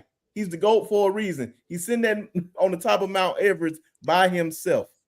By himself. That's the one thing I just had to get that out for that part. But just saying, Kellen DeBoer, like, no, we love Kellen DeBoer because we don't have to deal with somebody he's a player's coach. Everybody has a different way of coaching. Everybody is not the same. You ain't got to ask everybody to get results. John Gruden used to do that, and Tony Dungy was the opposite.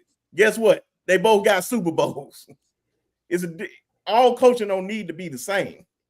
No, I'm not saying that. I'm just saying it's still some people who respond to a Saban type of attitude. Yeah, that's still on the team. I agree with that. They may not be his players, Yeah, Saban's style of coaching translates to discipline on the field. Exactly. But under those players, but what I think what we're saying is, I think he may be going to a youth movement, which I was saying, like, why he's not so heavy in the portal, as he brings people in a little younger that he has a relationship with, or that he builds relationships with, that he think they have the attitude to Michigan likes the boy. They have an attitude that he can you can talk to him. You don't have to, like you say, HU everybody. And I just think it's gonna take time. It could take 2 years to turn this thing the way he wants it to go. This is the reason. Shout out to Chris Camp for this statement right here. Everything that you just said, Brinsky, I hear what you're saying, but majority of the Alabama fan base, I believe, feels this exact way. With all due respect, I don't think the board style is going to cut it at Bama. When I say this, like, Nick Saban has ingrained himself in the University of Alabama so much that when they started recruiting people just to come to school there, what was the slogan? What champions are made? Isn't that what it was? It's something like that. Like, he has ingrained himself so much in that university and in Tuscaloosa and in that community. People just want another Saban-esque type person. That's what they want. Now, there may be a small tangent of the fan base that is cool with, this new style of the board of where the board is going, which that's y'all. I'm not an Alabama fan. But the thing is, majority of the fan base kind of feel this way that Chris Camp feel. His style don't relate. Because it's not working as effective in year one. But I remember how the hell something gonna work and man ain't been there, but ain't even been there a full year. And I remember. Can we say something? Hey, we understand that. I remember Coach DuBose yelling at everybody. Fellow fan base member. I remember Coach DuBose, Coach Mike DuBose used to yell at everybody and like listen. Do you know how much? Go ahead. Do you know how much criticism that Hugh Freeze got this first year from the Alabama fan base, and now we don't want to judge him off his first year? Exactly. Look at what happened to Dion his first year. Slaughtered. Oh. Now we don't want to judge coaches off their first year. I'm not saying that, hey, that the guy is. I don't know whether this system will work now, but it looks different. It looks different from a standpoint of discipline. I said this on the pod before. You can talk about the play style, all that, whatever. The part, me as an Auburn fan, when I look at y'all program, the part that is missing from y'all that I am happy is gone is the structure and discipline. Look at what Chris Kemp just said. When I see the YouTube videos, when I see Roll Tide Willie at practice, when I see all these things that Coach Saban would have never allowed, and then when I see the team take the field and they are undisciplined, but jumping offside on third downs. But the penalty started last year in a major way. The penalties didn't even start then. The penalties been there since 2015. Well, what I'm saying, but there was a major going on that Nick Saban been having, bro. We just ain't gonna act like all this just started. It didn't just start. That was my just point. got there. No. Real Alabama fans know this. It's been a steady decline. If okay. Well, okay. I've always time will tell. Yeah, time will tell. I think he's a good coach. I think it's his personality is going to stay different, ain't going to change.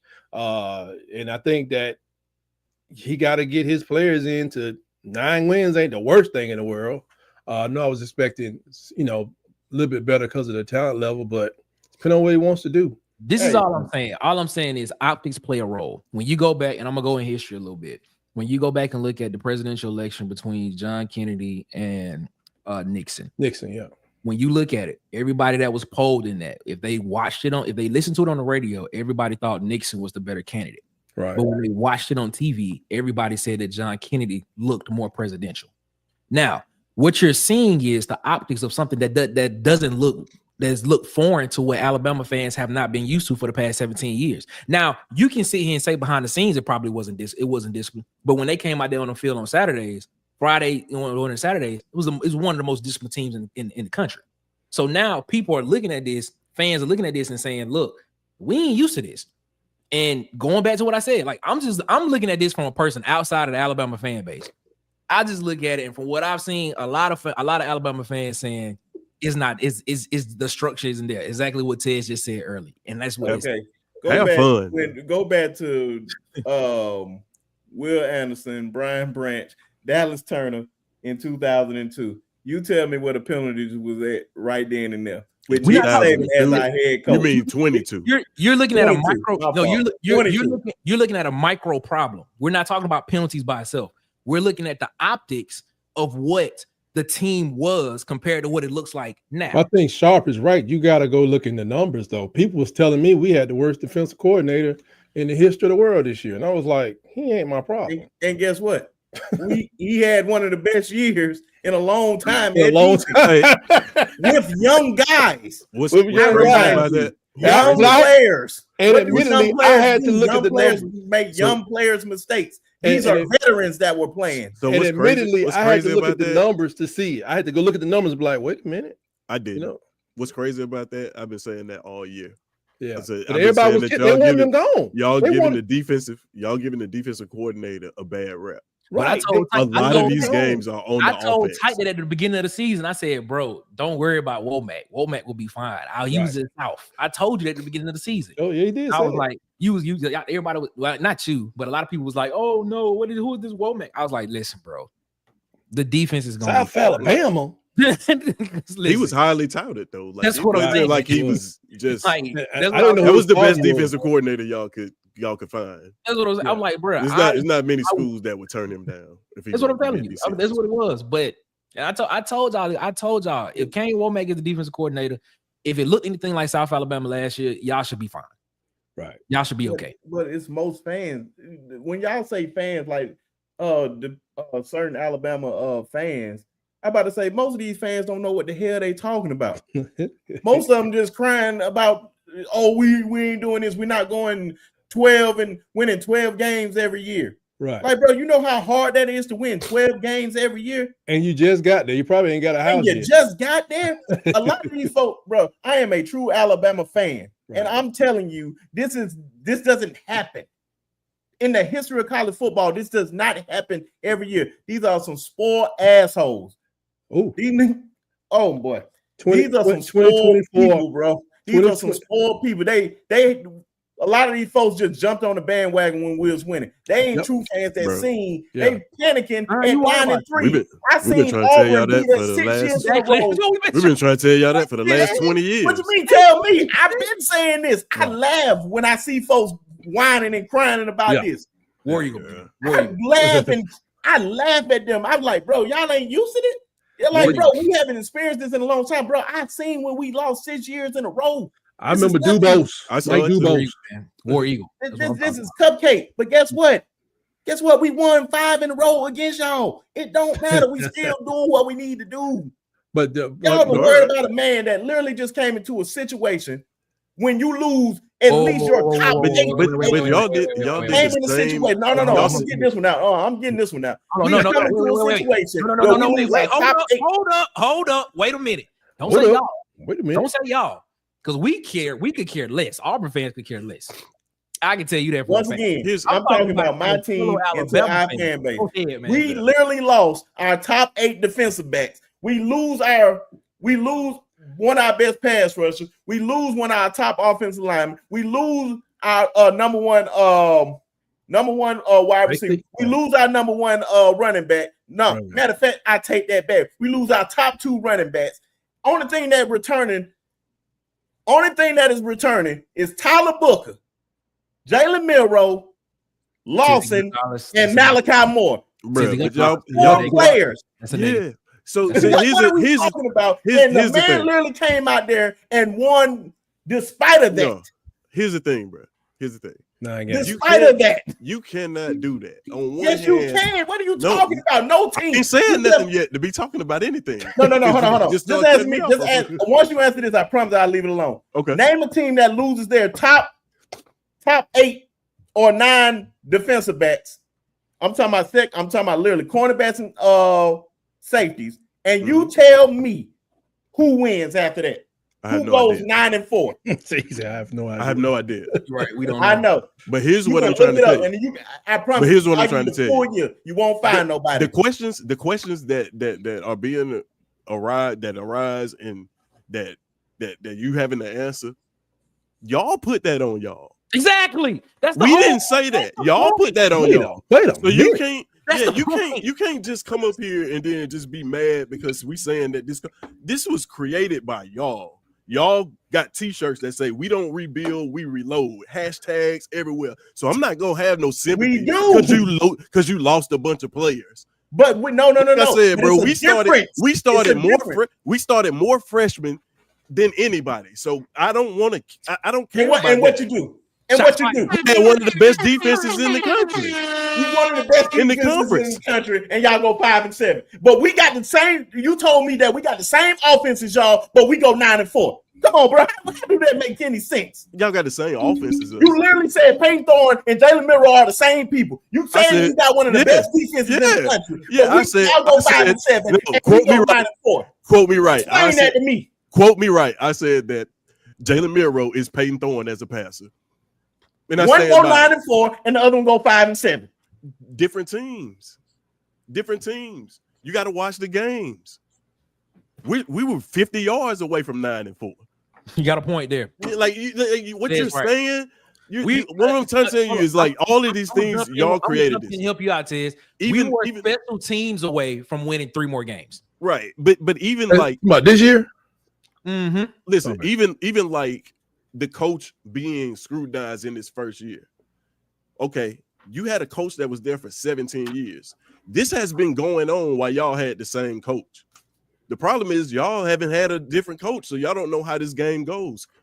Unfortunately, nowadays, coaches get scrutinized after their first year. That's right, Jonathan Harris. See results. That's right, Jonathan Harris. We falling off when we lose 9-4. I got to throw something into the conversation to back up what this is a great conversation, man. B Sharp was saying. 2018, Alabama was 65th in penalties. 2019, 114. 2020, 48, then back down to 114 in 2021. In 2022, Alabama was 123rd in penalties. It's only 34 teams on this list in the FBS. Then in 23, last year, Saban, they were 50th. Now we're back down to 122. So he's exactly right. Okay, that's why when he says stuff like that, you have to go find no. numbers sometimes. So what you're doing is you taking penalties and you put them all in the box. All penalties aren't created equal. Exactly. Oh God. You kick the ball out of bounds, that's a penalty. I'm talking about Jesus Christ. Let me do it by yards then. I guess. No, I'm just saying, like, what about after the play, personal foul penalties? Go ahead, my fault. Stuff like that. The undisciplined penalties. Well, it would still be reflected in total yards because those things happen at critical times because the margins were very close this year. But he's right in that a lot of this stuff that these penalties, whether they're holding or offsides, something's been going on for years. It just was overshadowed by the fact of the execution, I guess, at the very end. So do you think that this team is as disciplined as the past teams? I think this team is transitioning to a new era. No, I'm just asking. No, answer that question. 2022, they were worse in 2022. Basing it on right now in 2022, this team is more disciplined than it was, and that's what Will Anderson, Brian Branch, Dallas Turner, Kool-Aid McKinstry, so that Carry means on them. 2022, bruh. 2022 is 1 year. Okay. Over the course of Nick Saban's tenure, are you saying that this team right here is one of the most disciplined? Are they a disciplined team? How about that? To Nick Saban whole time, then no. If we're comparing it to Nick Saban's whole time, listen what you're saying. Mm-hmm. Yeah, it's the first year. No, definitely not. You only get 1 year. You're basing it on Nick Saban's entire time. Of course not. 17 years. He wouldn't have 6 national championships if we basing it on this. If he didn't have discipline throughout his entire time, he wouldn't have 6 national championships. True. Right. And I'm telling you, if he doesn't, that's my exact point. If this guy doesn't get any discipline, he's not going to win any national championships. Well, we don't know. Well, if he is more disciplined, he will. Bro, that's like doing some Nostradamus stuff. I can't necessarily go. We do it all the time. I'm saying, but if he doesn't get any discipline, I mean, if he doesn't get a hold of the discipline on this team, so you're talking about, okay, like I told you, I think there are people that are under a personality of Kalen DeBoer and his recruiting and his understanding. And then there's people that are under Saban. I mean, maybe the first time Jalen, when he threw an interception, he ended up on the bench, right? Last year. The next game he got benched and they went to that whole thing. Everybody was like, yeah, put him on the bench. And by the next game, everybody screamed like, oh my God, bring him back. You know what I'm saying? So, I think he did that more for the fans. That Saban did that more for the fans than he did for Jalen. Because I was like, who's behind Jalen again? They brought the lacrosse player out there, and that was a mess. So this year, I mean, he probably was like, we can't stick Ty out there. I was like, I don't know who they wanted to put in the game to run that offense. Mm-hmm. I mean, maybe they could have threw him over Ty, but I'm like, if they're going to be calling all this running stuff, Ty is faster than your boy, but I don't think he's nowhere near as fast as Jalen Milroe. You know, he's got speed, but he ain't running 21.9 miles an hour. Man, that proved it, but that ain't that. Right. Ain't nothing, but ain't nothing. What's that? No, I'm talking about what he said. I was just okay. Anybody knew that watched football, like, okay. And literally the first touchdown, he is a frame for history, just reaching out, touching air. He's gonna be a pitch on this wall soon. What you talking about? Who you talking about? DeMarcus Riddick. Oh, I just I must say it in the chat or something.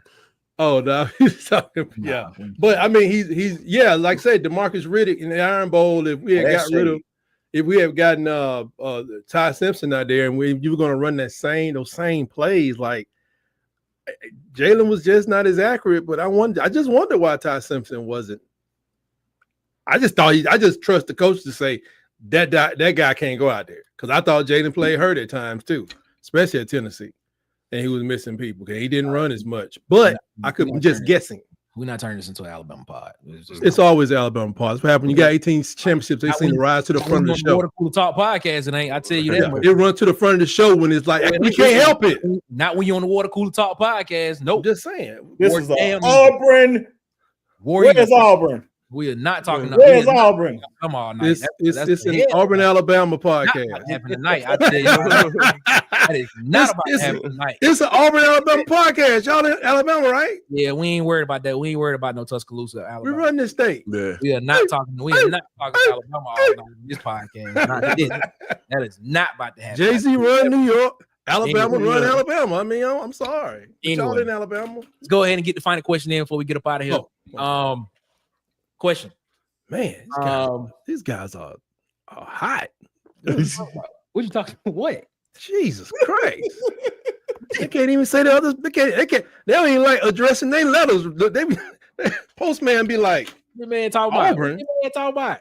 What are you talking about? It's like Auburn and some numbers. That's all they see on their stand. They don't never put the state down there. Anyway, they're like Auburn is its own state. Anyway, I'm asking y'all this question, man. Who y'all think won the national championship?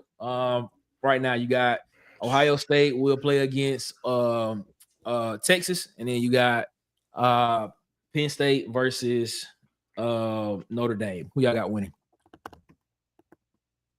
I'm bad at this, so I'll go first. I think. Yeah. So I said Penn State playing Notre Dame, right? Yep. I think I'm kind of hoping that Penn State can win because I'm kind of like DC. Texas win, it would be weird to me. But then again, do I need Texas to win to prove something to me? No. I guess I have to go with James Franklin, man, because I don't. I'm bad at this stuff. I got to see the next two games and then determine who the last one is. All right, B-Char, who you got? Man, I've been saying it since day one. The most talented team in the country is the Ohio State Buckeyes. With the only question that I had throughout the whole year, well, I say that day one is Will Howard, because I've seen what Will Howard do. If anybody just go back last year, I just want, whenever y'all get the chance, just go back and look at the end of the Texas game, Kansas and Texas game, and watch what Will Howard did. You will understand why I said I was worried about Will Howard going to Ohio State. But yeah, it's the end of the Texas and Kansas State game. But it all depends on Will Howard. This team is the most talented team in the country. They're fully loaded. They literally have no weak spots. Everything is fully loaded everywhere. If they playing on their game, which they've been playing the last two games, we see what they can do. This is no surprise to me, especially if you add Chip Kelly to the element. It only is going to explode with that type of talent, especially with Jeremiah Smith, Abuka, and Carnell Tate. Then you got Quinshon Judkins, and you got Travion. Is it Travion Henderson? I think so. But yeah, Sonny Styles and Caleb Downs and all them boys back there. I don't see nobody beating them boys. But if Texas somehow beat Ohio State, Texas will win. But I got Ohio State. All right. Tez, who you got, man? I'm gonna go with Ohio State. They playing the best right now. Mm-hmm. It's simple as that. They playing their best football at the right moment. And I don't trust any of the teams on the other side of the bracket to beat Ohio State. Or no, I don't know. Maybe Penn State would match up well against Texas, but yeah, I don't believe in Quinn Ewers, so I think that Ohio State wins that game. And whoever they get out of the other side of the bracket, which I think is going to be Notre Dame, I think Ohio State wins. Yeah, it's just better team. I'm gonna stick with my preseason pick, man. I'm rocking with Texas, bro. I'm rocking with Texas. Okay. I think Sarkisian trying to prove a point. And I think this is proving point season. If he can come into the SEC the first year, I thought he would do it with the SEC championship. Didn't happen. He came so close. But if he can come in and win the national championship his first year in the SEC, I think he's setting the table for going forward as the guy to be. As the guy, or put me on the level of Kirby Smart is what he is. I'm about to say. Well, Kirby only got 2, so I mean, if he wins this year and then win next year, or win another one before Kirk. Anybody can win one. It's hard to win two. All right. Sure. All right. It's even harder now, though. Exactly. All right, be sharp. Tell them where they can find you at, boss man. Hey, you already know where they can find me at, my brother. You already know where they can find me at. The True Alabama Fan to the Fullest, an Alabama channel, the Sharpshooters Podcast. Make sure you people follow subscribe to the Sharpshooters Podcast on YouTube. It's in the comment section. Appreciate all y'all support. Especially, I want to give a shout out to Bubba, man. Bubba been going back and forth with me all night. I agree with some things. I don't agree with a lot of things, but he's still a real one. Jonathan Harris, you a real one too, my brother. If you're not subscribed, man, be subscribed, because I would love to have you as a subscriber, because you got common sense. But always shout out to my guys, Tez, Jason, DeHaven, Quint, Arlon. We the Wu-Tang clan of the YouTube world and all that. Shout out to Nick and Marcus. Marcus not here with his Auburn self. No shots. And shout out to Tight and everybody. Appreciate everybody, man. Always good time with these boys. The one and only, the talking in chief himself, Tight Sports. What's up? Well, Tight Sports, YouTube, Facebook, Blue Sky, and sometimes you can catch me out there on X, but I'm at Tight Sports Talk. Be sure, wherever you're watching this, be sure to poke that like button right in the eye. Please poke that like button. Subscribe to these channels, because, you know, we're giving y'all different perspectives. Even Alabama fans don't agree on everything. And like he said, like, you know, Sharp said, like, you know, 35% of y'all need to go away anyway. Because 35, 75. See, we don't even agree about that, but I'm leaning toward him. What he got to say? But so, I appreciate you having me on there, Nick, man. Tez, I love to listen to you. Listen to you, man. I can't understand why you can't just say Auburn, Alabama is where you live. I mean, where your fandom lives. So, you know, gotta get Auburn, Alabama. It's one place. But yeah, it's been a good conversation. Let me know if y'all want to do it again. God bless everybody. Yes. Hey, can I say one more thing, Nick? Is real quick. Shout out to my favorite supporter, Miss Janet. Outside of my wife. But Miss Janet, appreciate you and all your support. Thank you as always. I got to make sure I always show you love, because you always show me love. That's all, Nick. All right. And the fan favorite himself. So, Tez, what's happening? Shout out to everybody, man. I appreciate you for having me, Nick. Always a pleasure. Talking with B Sharp, talking with Tight. You can find me here. Proto Imagery down there somewhere. Protoimagery.com, or you can find me on the Sharpshooters Podcast, bringing some logic to the situation and all of this Alabama standard crap. Like you can find me debunking all of that on Sharpshooters Podcast. That's what haters usually do. Oh, that's what haters usually do. Just frank me right at the end. It's cool. And ladies and gentlemen, man, we are the Water Cooler Talk Podcast, man. One half, I'm Nick Frazier. My co-host Marcus is not here tonight. If you would, we appreciate you, man. Follow us on Twitter X at CoolersPod23. Follow us on Instagram and TikTok at the Water Cooler Talk. On Facebook, follow us at Water Cooler Talk Podcast on Facebook, and of course, subscribe, like, and share to the Water Cooler Talk YouTube page here on YouTube, and hit the notification bell so you know when we post videos. We talking Auburn football and we talking SEC news. That's what we talk about on the Water Cooler Talk Podcast. Hit the subscribe button, hit the notification bell if you want to rock with us there. We go live every day, Monday through Friday at 7 p.m. Central Standard Time. We are here, so check us out, man. Hit the subscribe button and give us a listen, man. Give us a listen, man. Shout out to all the people that normally be in the chat with me, man. Huggy Beard, Ed Darby, King Richard, Kermit Solos, man. Shout out to all y'all, man. Shout out to JT, Jonathan Taylor, that was in all my Auburn guys that's normally with me, man. Shout out to all y'all. Huggy Beard. Of course, yeah, man. Everybody love Huggy Beard, man. Shout out to Huggy Beard, it, man. No, you know, I Shout appreciate out it. James Monroe. Mutual too, respect. man. Mutual Even though respect. he's a Michigan guy, but he's a Shout good out- brother. Yeah, man, shout out to everybody that was in the chat with us tonight. We saw shout out to Miss Janet, shout out to Jonathan Harris, man. Shout out to Chris Thanks. Kemp. Shout out to James Monroe, man. We appreciate all y'all for rocking with us, man, here tonight. Just coming in, listen to us, give our perspective on everything around Tizzy Gonzalez. Shout out to Teezy. Shout out, my boy. Shout out to Teezy Gonzalez, man. Shout out to all y'all. My boy Jay Flowers was in the chat. Hogbone, what's up, Hogbone? I saw you early in the chat, man. Hope everything going well with you. That's an Auburn legend right there. Do not joke about Hogbone. That's an Auburn legend right there, man. Dolomite, man. We appreciate y'all so much, man. Everybody that will rock with us in the chat tonight. Joe Allen, everybody. We thank y'all so much for coming around. Heart of Sports, man. Heart of Sports, man. Shout out to you, my guy, man. That's pretty good. He came back. Shout out to Heart of Sports for coming around, man. We appreciate all of y'all so much for being around the water cooler with us. And just listen to us give our perspective on sports and everything that going on in the SEC. Coach was in the chat. I don't know if he stayed, but I know Coach was in the chat. Shout out to Coach. Oh, wow. Coach Sean.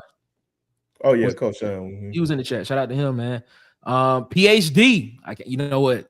Shout out to PhD. Let me give a PhD. Thank you so much for coming around the water cooler and chilling with us. Right. Got to give PhD her clap, her standing ovation. Yeah, She'll check you if you don't get yourself right. She definitely will. She definitely will, man. We appreciate it, man. Everybody that came around and chill with us, man. We appreciate you. We'll be back Sunday with Have You Heard Auburn News Today. Me and DC from Auburn Addicts will be doing our show 6 p.m. Eastern, 5 Central. You want to check us out? Come over there and check us out here at the Water Cooler Talk Podcast or Auburn Addicts Studios. Either one, we'll both be on there. And then, of course, Monday through Friday, 7 p.m. Central, 8 p.m. Eastern. Water Cooler Talk is live. We're talking Auburn football and SEC news. So we appreciate y'all so much, man. Are all hearts and minds clear? F them trees. Man. Oh, wow. Stop that. Oh, wow. You're not doing it. You're not doing that. It's not about to happen tonight.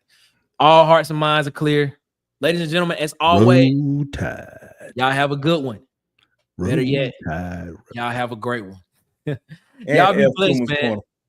Oh, wow. Y'all be blessed. And that lemonade. Love. And Skybar. As always, War Eagle. Holla. Thanks for checking out this episode of Water Cooler Talks with your hosts, Nick Frazier and Marcus Fitzpatrick.